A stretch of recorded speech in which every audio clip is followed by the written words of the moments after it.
also Macklemore are both two independent artists that do everything themselves. They actually own a business. In the case of Chance the Rapper, it's called Chance the Rapper LLC. For Macklemore and Macklemore LLC. And because of that, they don't have to pay anything back to these record labels, and their success goes directly to their pocket. They're not the slave to anybody else. Another important thing that you can do is go to live shows. As I said before, artists are paying for these live shows out of pocket. If they don't go well, the artist is kind of screwed. And if they go well, the artist is going to be making the majority of their money from those live shows. So it's very important that you keep up with the artists that you like, enjoy, love, and make sure you follow them on social media, things like that. Look for their tours, because that's what's going to keep these artists afloat and what's going to keep them sort of creating new music and not ending up like 50 Cent in court declaring bankruptcy.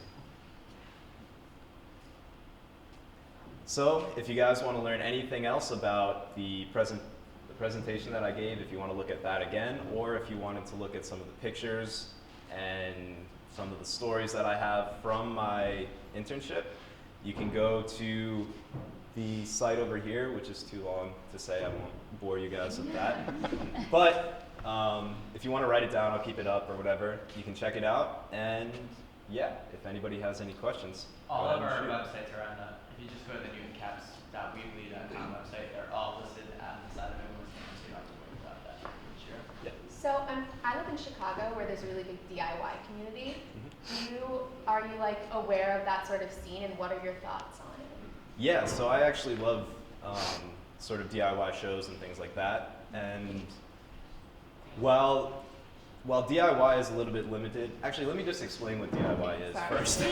So DIY shows are when somebody will open up either their house or sort of, maybe they'll do it at a venue or something like that, but generally it's more in a house setting, and sort of run these concerts themselves, bring in bands themselves, sell their own merch, things like that.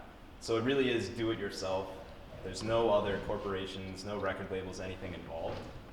And generally speaking, the DIY scene is a little more oriented towards like touring rock bands, things like that. There's not a lot of hip hop stuff in that, which is fine. It's just not what it is right now.